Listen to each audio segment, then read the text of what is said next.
নমস্কাৰ। আজি আমাৰ বেহেৰগাঁও জিলা UPPL দলৰ ফালৰ পৰা আমি এটা সংবাদমেল আয়োজন কৰিছোঁ। প্ৰথমতে মই আপোনালোকলৈ সংবাদ মাধ্যমলৈ আন্তৰিক শুভেচ্ছা জ্ঞাপন কৰিছোঁ, ধন্যবাদ জ্ঞাপন কৰিছোঁ। তো সংবাদমেল দিয়াৰ এটাই উদ্দেশ্য আছে যে যোৱাকালি প্ৰিণ্ট মিডিয়া আৰু ইলেক্ট্ৰনিক মিডিয়াত দেখিবলৈ পালোঁ যে জগদীশ চৰকাৰে আমাৰ UPPL দলৰ সভাপতি তেখেত চৰ্দাৰ প্ৰমোদ বড়ো তেখেতক নিকৃষ্টভাৱে সমালোচনা কৰা আমি দেখিবলৈ পাইছোঁ। আৰু সেই সমালোচনাৰ প্ৰত্যুত্তৰ হিচাপে জগদীশ চৰকাৰক প্ৰত্যুত্তৰ দিবৰ কাৰণে আজি সংবাদমেলখন আয়োজন কৰিছোঁ। তো ইয়াৰ প্ৰত্যুত্তৰত এইটোৱেই ক'ম যে জগদীশ চৰকাৰ তেখেত এজন প্ৰাক্তন কাৰ্যবাহী সদস্য আছিলে BTCৰ, আৰু তেখেতৰ দুৰ্নীতি, ভ্ৰষ্টাচাৰ আৰু তেখেতৰ অপৰিপক্কতাৰ যিটো মানে সেইটো আমি সকলোৱে জানো। আজি প্ৰমোদ বড়োক তেখেতে পাগলৰ লগত তুলনা কৰিছে, ছাগলৰ লগত তুলনা কৰিছে। যিটো চৰিত্ৰ তাৰ নিজৰে আছে, এই চৰিত্ৰটো তাৰ নিজৰে আছে। এটা ধৰাকাউৰীৰ নিচিনা যেনেকৈ মানে কথাবিলাক কয়, তেখেতৰ কোনো আবুল তাবুল বুকে, সি বেলেগক আবুল তাবুল বোকাৰ কথাটো কৈছে, কিন্তু আচলতে তেওঁ আবুল তাবুল বুকিছে। তেওঁলোকৰ আচলতে এই হেৰিটো যিটো মানে থৰকাচুটি মানে হেৰুৱাইছে, যে আজি UPP দলৰ উত্থান ডিঙি পেলাই আৰু আজি তেওঁলোকৰ যিটো মানে দলৰ যিটো বিপৰ্যয়, এই বিপৰ্যয়ৰ সময়ত এটা কথা আছে যে বিপদকালে বুদ্ধিভ্ৰষ্ট বুলি পেলাই কয়।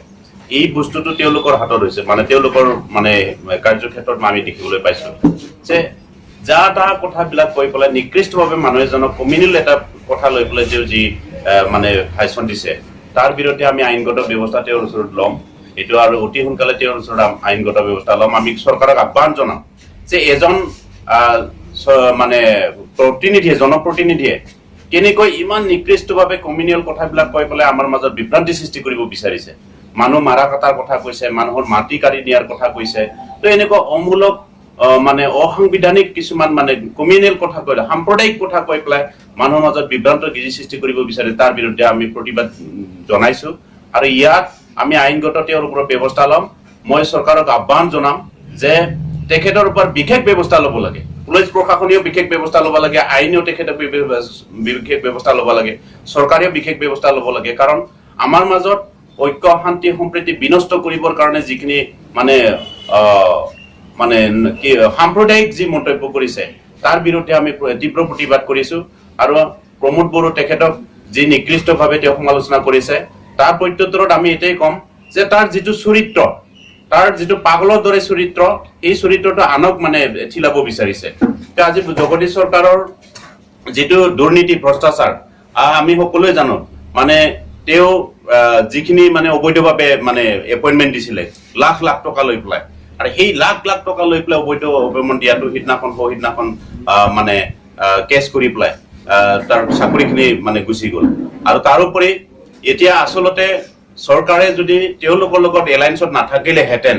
বা আমাৰ দৰে মানুহ যদি হ'লহেঁতেন, নিশ্চয় তেওঁ জেলত যাব লগা হ'লহেঁতেন। কিন্তু তেওঁ আজি BJP চৰকাৰৰ লগত একেলগে থকাৰ কাৰণে বা তেওঁলোক BPF চৰকাৰে তেওঁলোকৰ লগত একেলগে থকাৰ কাৰণে হয়তো তেওঁ মানে জেল হাজতলৈ পঠোৱা নাই। কাৰণ যিখিনি তেওঁ দুৰ্নীতি, ভ্ৰষ্টাচাৰ কৰিছে তাৰ সম্পূৰ্ণ তথ্য পোৱাৰ পিছতো তেওঁক আচলতে জেলত পঠাব লাগে। আৰু তেওঁ এজন আজি কৰোণা ভাইৰাছৰ সময়ত ইমান মানে এটা মানে ছ'চিয়েল ডিষ্টেন্সিং মেইনটেইন কৰাৰ কথা মানে তেওঁলোকে কৈ থাকে বা চৰকাৰেও কৈ আছে, কিন্তু তেওঁ কালি এখন মানে ষ্টেজ বনাই পেলাই, পেণ্ডেল বনাই পেলাই এখন ৰাজহুৱা সভা পাতি পেলাই তেওঁ মানে মুকলিভাৱে মানে ভাষণ দিয়াটো কিমান মানে আইনগত, সেইটো মানে চৰকাৰে বিবেচনা কৰিব। তো আমি ইয়াৰ কথাত এইটোৱে ক'ব পাৰিম যে আজি হাগ্ৰামাৰ ওচৰত ভোটবৈ হ'বৰ কাৰণে তেওঁ যিখিনি কাৰ্য কৰিব বিচাৰে আৰু তেওঁ বিতৰ্কিত মন্তব্য কৰি নিজকে হাইলাইট কৰিব বিচৰা যিটো মানে মেণ্টেলিটি, মানসিকতা, সেইটো বন্ধ কৰিব লাগে। আৰু জগদীশে ভৱিষ্যতে এনেকুৱা ধৰণৰ সাম্প্ৰদায়িক মন্তব্য দিলে, আমিতো যিহেতু যোৱাকালি যি সাম্প্ৰদায়িক মন্তব্য দিছে তাৰ ওপৰত আমি আইনগত ব্যৱস্থা ল'ম। আৰু ইয়াৰ পিছত যদি হেৰি কৰে, আমি ডাইৰেক্ট মানে কেছ কৰি পেলাই, আদালতৰ পৰা কেছ কৰি পেলাই তেওঁক মানে বিহিত ব্যৱস্থা লোৱাৰ কাৰণে আমি ব্যৱস্থা কৰিম। তো আমি ইয়াৰ জৰিয়তে এইটোৱে কৈছো যে জগতী চৰকাৰৰ নিচিনা BPF-ৰ নেতাবিলাকে আজি তেওঁলোকৰ বিপৰ্যয়ৰ সময়ত থৰকা চুটি হেৰুৱাইছে মানে কি কব কি নকব আজি তেখেতসকলে এটা মানে বিৰাট মানে ঢৌ আনিব বিচাৰিছে অঞ্জলি দৈমাৰীক তেখেতসকলে জুইন কৰাই পেলাই BPF-ত জুইন কৰা দেখুৱাই পেলাই মানে বিৰাট এটা ঢৌ আনিম বুলি ভাবিছে কিন্তু আজি অঞ্জলি দৈমাৰী ৰাইজৰ ওচৰত কোনো প্ৰাসংগিক হৈ থকা নাই ৰাইজে খুব বেয়া মানে অঞ্জলি দৈমাৰীক আকলি ল'ব বিচৰা নাই এটা বড় ৰাইজে সম্পূৰ্ণভাৱে অঞ্জলি দৈমাৰীৰ নিচিনা এজন ব্যক্তিক আজি আমাৰ বড় ৰাইজৰ মনৰ ভিতৰৰ পৰা মুছি দিছে যে তেওঁ এজন বড় নেত্ৰী বুলি পেলাই তেওঁক যি আগতে মানিছিলে তেওঁক আজি মানিবলৈ টান পাইছে কাৰণ তেওঁ এজন দুৰ্নীতি ভ্ৰষ্টাচাৰৰ লগত জড়িত এটা দলৰ লগত তেওঁ মানে যোগদান কৰিছে তো মই ইয়াৰ জগদীশৰ যি দুৰ্নীতি ভ্ৰষ্টাচাৰ সিদিনাখন তেওঁৰ আমলত যিখিনি মানে লাখ লাখ টকা লৈ যি এপইণ্টমেণ্ট দিছিলে এই কথাটো আমি সকলোৱে জানো আৰু জানাৰ পিছতো তেওঁ লজ্জাবোধ কৰিব লাগিছিল আচলতে ৰাইজৰ ওচৰত কেনেকে মুখ দেখুৱাইছে আমি নাজানো এই তেওঁ আজিতে ৰাইজৰ ওচৰত কেনেকে ভোট খুজিবলৈ গৈছে আমি নাজানো তো তেখেতৰ নিজৰ চৰিত্ৰটোই বেয়া আনক কেনেকে বেয়া বুলি ক'ব পাৰিব তো মই কৈছো কি এটা মানুহক সমালোচনা কৰাটো কনষ্ট্ৰাকটিভ সমালোচনা কৰাটো বা ভালদৰে গঠনমূলকভাৱে সমালোচনা কৰাটো ইমান ডাঙৰ কথা নহয় কিন্তু মানুহ এজনক নিকৃষ্টভাৱে মিছা কথা কৈ পেলাই সমালোচনা কৰিব খোজাটো অত্যন্ত দুখজনক কথা তাতকৈ দুখজনক কথা হৈছে যে আমাৰ জাতি জনগোষ্ঠীৰ মাজত যিটো বিভেদৰ সৃষ্টি কৰিব বিচাৰে মাটি কাঢ়িব মানুহ কাটিব মানুহ মাৰিব এই কথাটো আমাৰ ভিতৰুৱাভাৱে মানে UPPL দলৰ উদ্দেশ্য আছিল বুলি পেলাই কোন কথাক ৰেফাৰেন্স লৈ পেলাই কৈছে পৃথ্বীৰাজ মেছ তেখেতে সালাকাটিত এপইণ্টমেণ্ট মানে কেণ্ডিডেট নোপোৱাৰ কাৰণে সালাকাটিত কেণ্ডিডেট নোপোৱাৰ কাৰণে মিছা কিছুমান অভিযোগ আনি পেলাই UPPL দলৰ ওপৰত অভিযোগ আনি পেলাই তেওঁ প্ৰেছ মিট দিছে আৰু সেই প্ৰেছ মিটৰ জৰিয়তে তেওঁ ক'ব বিচাৰিছে যে মই UPPL দলে যেহেতু মোক মানে সালাকাটিত টিকেট নিদিলে গতিকে মই তাত নাথাকো আৰু মই UPPLৰ বিৰুদ্ধে মানে মিছা অভিযোগ আনি পেলাই তেওঁলোকৰ যিটো মানে হেৰি ওজন সেইটো মই ৰাইজৰ ওচৰত হেয় প্ৰতিপন্ন কৰিম বুলি পেলাই তেওঁ মানে ধৰি লৈছে আৰু ইয়াত আমি আজি স্পষ্ট হৈ পৰিল আমি আগতে সন্দেহ কৰিছিলো যে পৃথ্বীৰাজ নাৰায়ণ এজন BPF-ৰ মানে দালাল BPF-ৰ এজেণ্ট আমি সেই কথাটো আগতে কিছু সন্দেহ কৰিছিলো আৰু আজি স্পষ্ট হৈ গ'ল যে পৃথ্বীৰাজ নাৰায়ণ এজন মানে BPF-ৰ দালাল আৰু BPF-ৰ এজেণ্ট আৰু এজেণ্ট হিচাপে কাম কৰি পেলাই আজি তেওঁ মানে এনেকুৱা ধৰণৰ মন্তব্যবিলাক কৰিছে তো মই স্পষ্ট কৰি দিছো যে পৃথ্বীৰাজ নাৰায়ণৰ কথাক লৈ পেলাই জগদীশ চৰকাৰে যি ধৰণৰ মানে বেয়া সাম্প্ৰদায়িক মন্তব্য দিছে তাৰ বিৰুদ্ধে আমি অতি সোনকালে আইনী ব্যৱস্থা গ্ৰহণ কৰিম মেইলৰ মাধ্যমৰ জৰিয়তে মই এটা ভাল খবৰ দিব ওলাইছো যে BTR চুক্তিৰ আধাৰত আমাৰ যিটো দফা আছিলে যে সেপাৰেট ডিৰেক্টৰেট বড়োসকলৰ কাৰণে বড়ো শিক্ষাৰ কাৰণে যিটো সেপাৰেট ডিৰেক্টৰেট আছিলে সেইটো অলৰেডি বিল পাছ হ'ল বা সেইটো অলৰেডি মানে ইমপ্লিমেন্টেশন হোৱাৰ পথত হ'ল অহা 5 ছেপ্টেম্বৰত ইনগ্ৰেশ্যন হ'ব তো ইয়াৰ কাৰণে আমাৰ তেখেতে আপচেট প্ৰেচিডেণ্ট যোৱাকালি প্ৰেছ মিট এটা দিছে যে ৰাইজক জনাইছে যে আমাৰ যিটো হ'বলগীয়া মানে সেপাৰেট ডিৰেক্টৰেট আৰু এই সেপাৰেট ডিৰেক্টৰেটটো অলৰেডি ঘোষণা হৈ গ'ল আৰু এইটো বহুত ডাঙৰ এটা এচিভমেণ্ট হ'ল যে বড়ো চুক্তি BTR চুক্তিৰ আধাৰত যি দফা সেপাৰেট ডিৰেক্টৰেট দিয়াৰ কাৰণে এইটো আজি ইমপ্লিমেন্টেশন হৈ গ'ল আজি ইয়াৰ জৰিয়তে বড়ো ভাষা শিক্ষাটো বড়ো ভাষা সাহিত্য শিক্ষা যিটো ব্যৱস্থা বা বড়ো স্কুলৰ ব্যৱস্থা শিক্ষা ব্যৱস্থাটো যথেষ্ট উন্নতি হ'ব ইয়াৰ জৰিয়তে বড়ো মিডিয়ামৰ কিতাপৰ পৰা আৰম্ভ কৰি পেলাই স্কুলৰ ব্যৱস্থাৰ পৰা আৰম্ভ কৰিলে বিভিন্ন ধৰণৰ স্কুলীয়া ব্যৱস্থাবিলাক উন্নতি হ'ব আৰু ইয়াৰ লগতে আৰু এখন বিল পাছ হোৱাৰ কথা আছিলে যে বড়ো অটোনমাস মানে কাউন্সিল ডেভেলপমেন্ট কাউন্সিল এখন মানে হোৱাৰ কথা আছিলে তো এই বিলটো হয়তো বিশেষ কাৰণত নহল বুলি আমি গম পাইছো যোৱাকালি মানে বিল আনাৰ কথা আছিল কিন্তু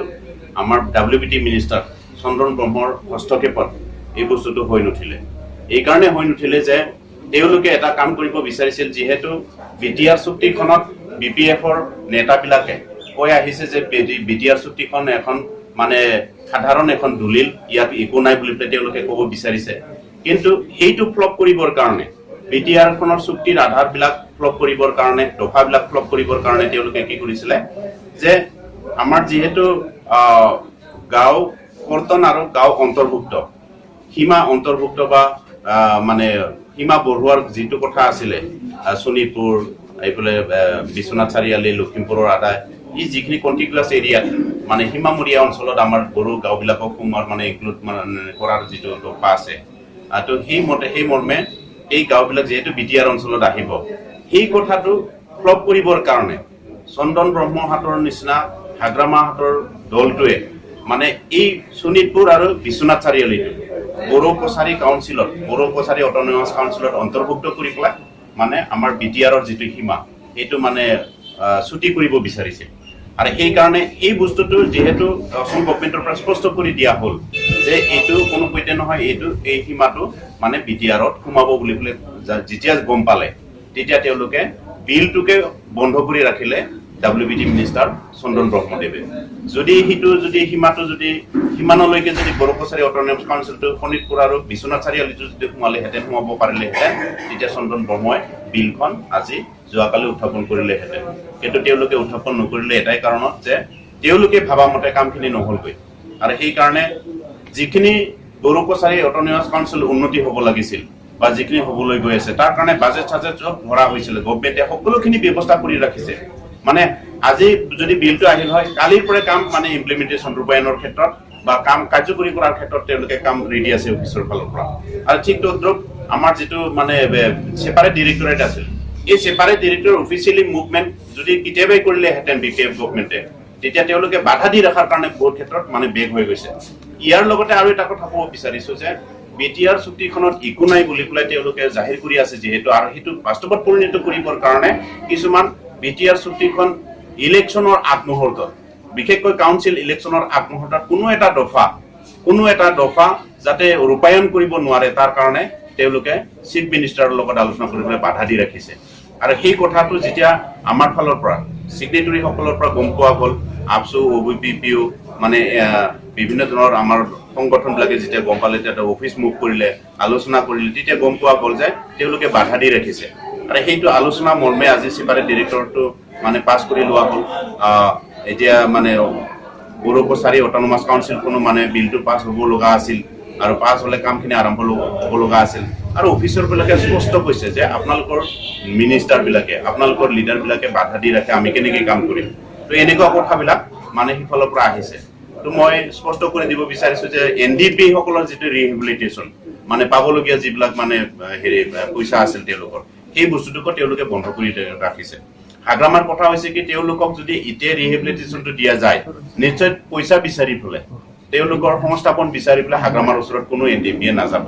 আৰু সেইকাৰণে তেওঁলোকক টকা পইচা দি পেলাই তেওঁলোকৰ সুবিধা কৰিবৰ স্বাৰ্থত আজি NDP যিটো ৰিহেবিলিটেশ্যনৰ কাম সেইটো বন্ধ কৰি ৰাখিছে তথাপি কেন্দ্ৰীয় চৰকাৰৰ লগত আলোচনা কৰি পেলাই ইতিমধ্যে এইটো স্পষ্ট কৰা হৈছে যে